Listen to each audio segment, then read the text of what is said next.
Hey guys, welcome back to Homestead Prepping and Survival.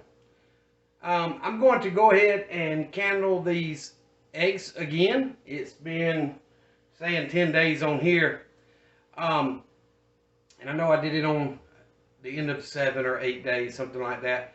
And I had some that I wasn't sure about, so I gave it a few more days, and I want to candle them again and see if I can tell, which ones are fertile, which ones are not. I brought a big old bowl in here, so if I find any that I'm pretty sure is not fertile, we'll go ahead and put them in the bowl and get them out. And no need to incubate them for 21 days when they're not going to hatch.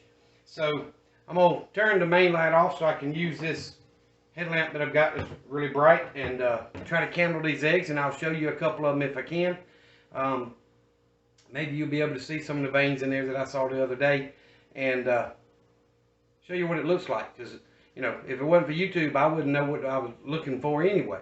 So maybe I can share that with some of you guys and learn something. So bear with me. I'm gonna turn that light off, and we're gonna get busy to checking some of these eggs. Now that incubator's gonna start beeping at me. The temp's gonna drop and the humidity's gonna drop because I just added some water to it.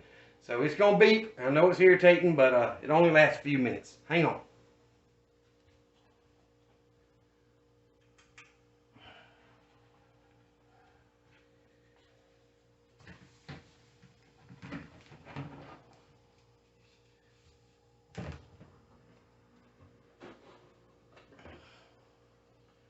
Well, let's find out.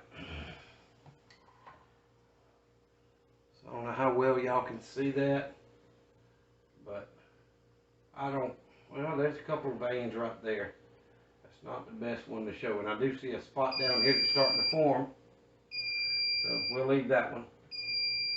This one's definitely, I see blood trails running around, but I don't really see veins unless they're just running around, but I'm not 100% sure on that.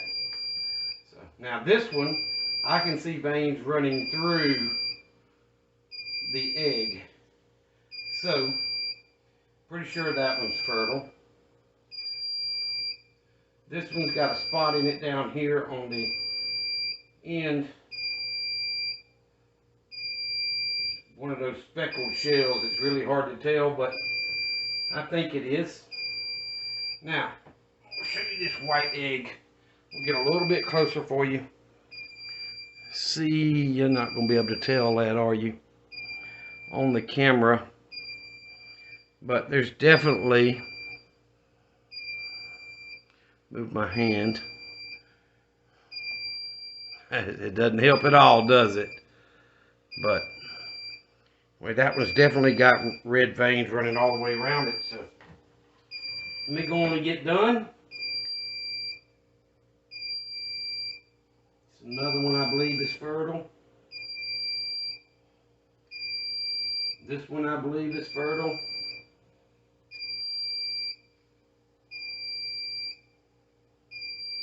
Not sure about that one.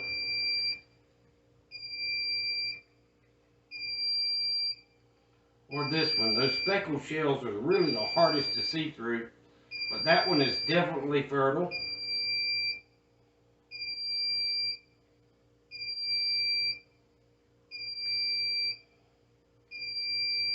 I think this one is. That's 4 or 5 that I know I'm pretty confident in. 6.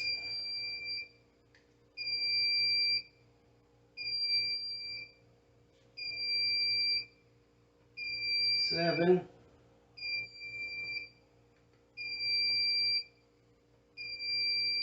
I don't know about that one.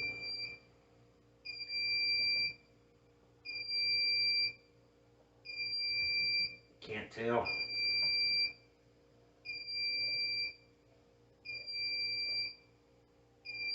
Can't tell. Those brown ones are really hard to see through.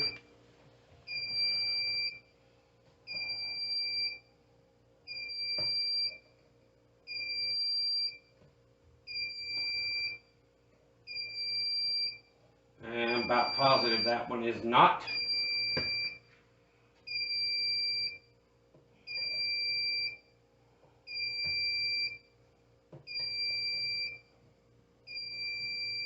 Is not.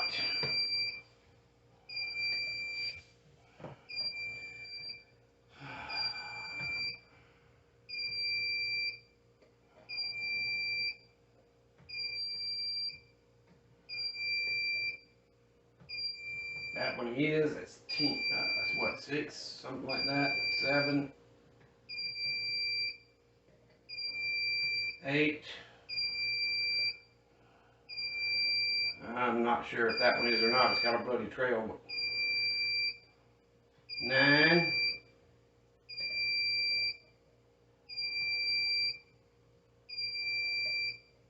10. And that one is definitely not. So, I know there's about 10 or more in there. Turn this light back on.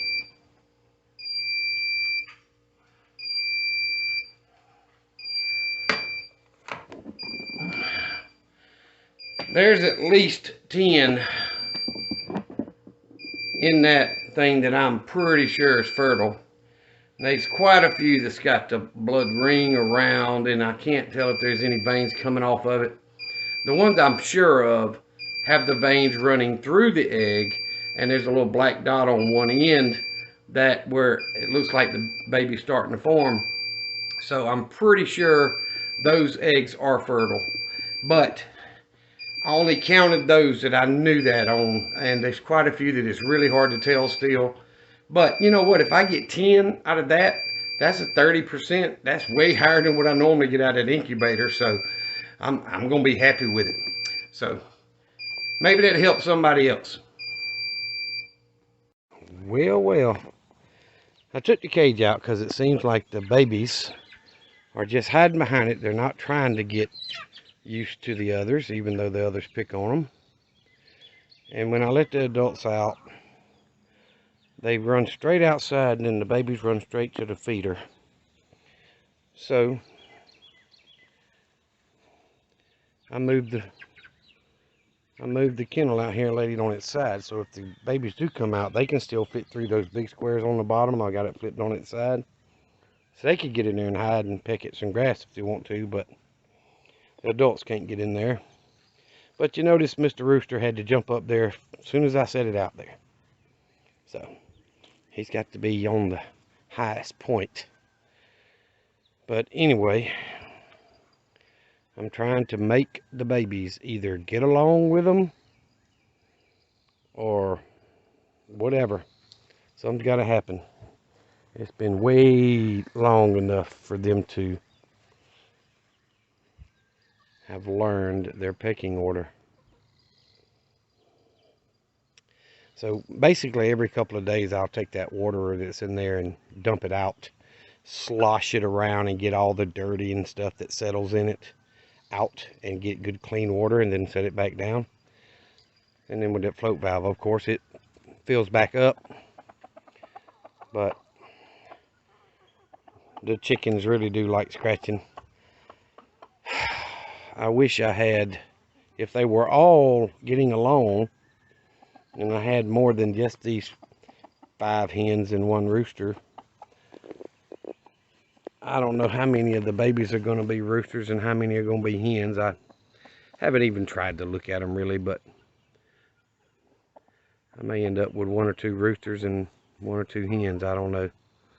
But anyway, I don't know how you tell. Not until they start getting the little bump on their leg for spurs. When that starts coming out, you know it's going to be a rooster. But anyway, that's what I do every day. Water lines held up, no leaks. It seems to be doing pretty well. Actually, it may have a tiny leak here where this coupling threads into this elbow. But I've got it screwed in all the way, so at some point when I bury it and go to mount it, I'm going to have to unscrew that, add more thread tape so that it won't leak. But it's a tiny leak. It's not even enough to it's not even enough for me to tell it's dripping on that board or on the ground. So of course it's been hot. It's Southwest Georgia, y'all. It's been close to 90 degrees. Humidity's at 80 something %. in the evenings when the storms start rolling in, you get that 100%, 95% humidity, and it sucks to be outside working. But look, I moved the little cage and they're already starting to get on the bottom roost, which is what they should have been doing 2 weeks ago. Starting to work their way up the roost. So we'll see. But I think I'm going to rekindle those eggs tonight. I know I did it Sunday night, and that was day number 9 for most of them, 8 for the others. So tonight would be the end, because it turns over at night. That's when I started it. So tonight would make a full, good Lord, 11 days, I think. So I'm going to candle them and see what they look like. And if they don't look fertile, I'm going to go ahead and take them out and try to focus the energy on the ones that are fertile. But either way, see, the hens are, most of the time, they're pretty happy just scratching around and pecking and all of that. And he does keep a pretty good eye on them. But the hens chase each other. They don't ever chase him. But he was fixing to mount her. She actually moved like she was going to let him, and then he stopped. But anyway, guys, I appreciate y'all. And another part of the saga, raising chickens on the homestead. And I hope I get a lot of fertile eggs that hatch out of that 33 that's in there. I don't know. I probably won't end up with 6 or 8 at the most. That's just my luck. I haven't had a real good hatch rate on that stand-up style incubator, so we'll just have to see. I took the little blocks that I had to pin on, as you see the rooster pecking at it there, and stood them up about 8 inches from the edge of the pen, so the baby chicks will have something they can run behind to kind of scoot away, but they can't really hide because there's no top. So make them get used to each other. So, all right, let's see what else we can get into today. All right, guys, so I've told y'all what I do to rotate my gas is I'll take that 5-gallon can, and I've got a boat fuel line with no ends on it, and it's a one-way valve in here. Actually, mine done got stopped up with a leaf or something. I don't know how, but anyway, I cleaned it out, and all I do is pump it 2 or 3 times, and it'll suck it from that can and put it in my tank. And as you see, this is the back tank. That's the front tank. So the front tank is almost full, and I'm putting some in the back because I need to use up this gas. It's right at 5-6 months old. Also, when I buy a lot of gas, like you'll see, I've got 4 empty cans in the back of the truck. That's fixing to be the 5th one. Well, gas prices here just shot up 18 cents yesterday. 18 cents in one day. This is down to about 2 gallons or so left in it. I don't know if y'all can see that line shaking, but it's right there. But anyway, it only takes about 5 minutes for it to siphon right on out and go in the tank.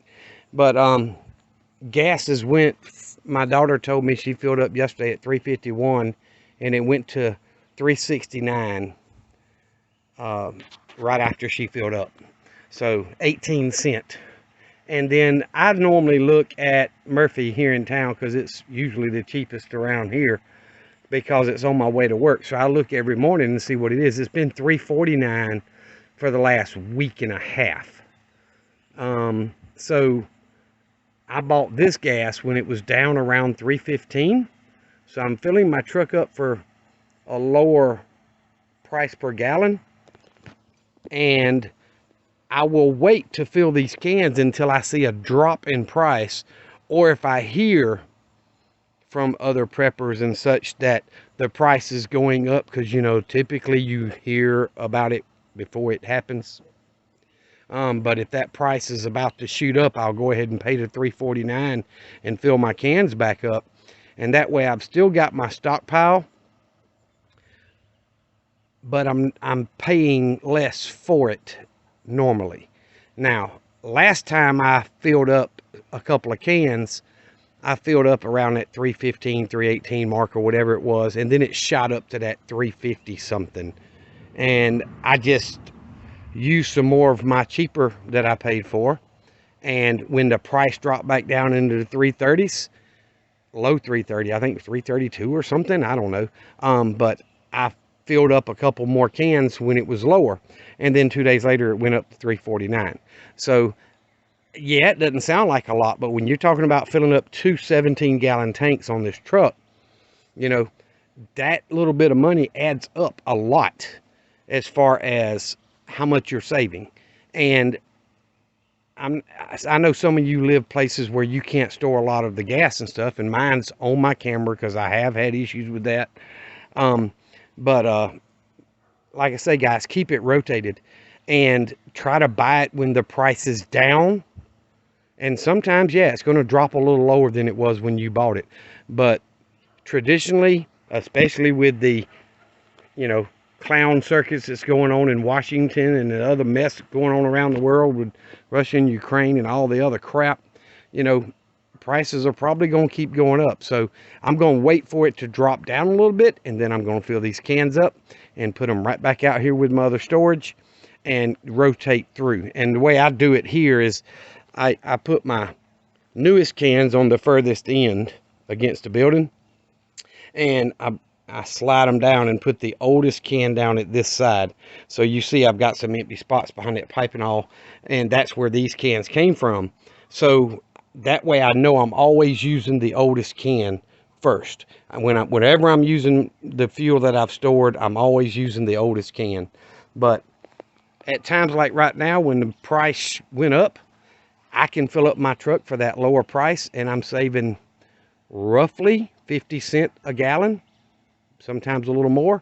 But when you buy 34 gallons, you know, you're talking about saving $17 to $20 roughly in there, depending on how much I bought the gas for. So, you know, that adds up, because if I fill up both tanks, if I let the front tank get down to about a quarter and I let the back tank run out, that's the way I normally do it, and fill that up, it's going to cost me $100. The pump now stops at $100. It's going to cost me $100 to fill both those tanks up. And sometimes I'll have a few dollars left, 2 or 3 or 4, and I'll put that into a gas can. So I always keep a gas can in the back of my truck for that reason. But anyway, I just thought I'd share that with y'all. I don't just talk it, I'm actually doing it. I fill up my truck. And if you haven't thought about getting you a boat fuel line and take the ends off of it, like I say, I actually flip mine. The short hoses on the output side, the long hoses on the input, for this reason. And I do have another because, of course, I got a boat. But it makes it so much easier to siphon gas. You don't have to get a mouthful and a lungful and everything else of gasoline. You just pump that thing 2 or 3 or 4 times, and it'll suck that can dry in about 5 minutes. It's probably already done, so I'm going to get off of here, and I'll get back with y'all on the next project. Alright guys, so as you can see, well, I tried to show you how I could see it reflecting back off my hand really bad into the camera lens, but either way, I tried to show you how I was doing it. I don't know if I'm right. I'm not a chicken expert or any of that stuff, but you know what? I hope I'm doing it right. I'd like to get every egg that's fertile in there to hatch, but with that incubator, I have not had that kind of luck with it. Most of the time, out of a dozen or so eggs, I'll be lucky if I get 4 or 5, you know. I usually end up with about 1/3 of the ones that start growing not hatch. And that's really disappointing, because it tells me at some point in time either I did something wrong, or that incubator's not maintaining the temp right, or something to where they're not hatching out of the shell. And I think last time I did some in there, I had 3 or 4 that were just about completely ready to hatch, and they just never did. And then, you know, I had 3 or 4 that did. But this time I put 34 eggs in there. So I've thrown out 1 that was cracked, and then 3 more tonight. And that's going to leave me down to about 30 eggs. And, you know, out of those 30, if I get 10 that grow and become baby chickens. I'm happy with that because I get way more eggs than I eat anyway. But I'd, you know, of course, like anybody else, I'd be ecstatic to get 70 or 80% hatch rate. But it is what it is. I'm just like y'all. I'm trying to do the best I can with what I got. I'd like to buy one of them smaller incubators where the eggs lay on their side and it rolls them every 2 hours. This one, they set in that tray and it tilts them every 2 hours. It turns them, but they're standing up, and I don't understand that. And I also don't know whether I'm supposed to put the small side down or the small side up. I put the small side down because that's the way I've always stored them. But I'm guessing with that. I read through the book that came with it, and it didn't tell me any of that stuff. And there's really just no videos out there that I've found that tell me exactly what to do and how to do it. So I'm planning on, when I'm done with this, if I have any success at all with it, doing one video that just talks about exactly what I did and how I did it. Because that thing, the humidity level in it, it's beeping like now because the humidity level dropped with the lid off of it. But you know, I've got it set at what the book that came with it says it needed to be, and then on the last 3 days it tells you to turn the turner off, lay the eggs out flat, and raise the humidity level. I forget what the percent is. I have to look. I think it's 70 something percent, to soften that shell a little bit to help the babies hatch out. So I'm planning on doing that. I'll take unplug the turner, the thing that turns it back and forth, and then I'll take them out of that cradle. It's got 6 cradles of 8 in it. I'll take them cradles out, lay some paper towels down so there's something there that'll hold them other than that plastic bottom, and you know, that grid bottom, and let them lay on their side so the bitty can orient itself the way it wants to, and hopefully, you know, break out and hatch. But anyway, I'm trying to learn, and I want to grow that flock. My goal is to end up with somewhere between 30 and 50 chickens, because when they get older, I want to process them and fill up a freezer. I've got 4 deep freezers. I want to have 1 full of poultry, 1 full of pork, 1 full of beef, and 1 full of vegetables, and that's just my goal. Now, I'd love to get more freezers down the road. I just don't see, with all the other projects I got going, you know, and the way prices of everything are, I don't see that happening anytime real soon. But the incubator's quit beeping already, so the humidity level's back up where it needs to be. That's good. It doesn't take but a few minutes. But anyway, I'm going to get into the video. I'm going to show y'all a few things that I've done and you know, that I've talked about in other videos, but I'm going to show you me actually doing it. So, guys, enjoy the video. If you haven't already, please hit that subscribe button and share the channel when you can. Smash that thumbs up. It really helps me break the YouTube algorithm. And like I've said before, I don't know what's going on, whether it's YouTube messing with it or whether people actually unsubscribing and some join and some drop off. I don't know. I have no clue. I'm just like you guys. I'm average Joe trying to survive and trying to prep and be ready when crap hits the fan. So I do appreciate you guys that are supporting the channel by subscribing and hitting that like button. Thank y'all so much. Remember what I always tell you: Jesus loves you, and so do I. Y'all be safe. Be prepared.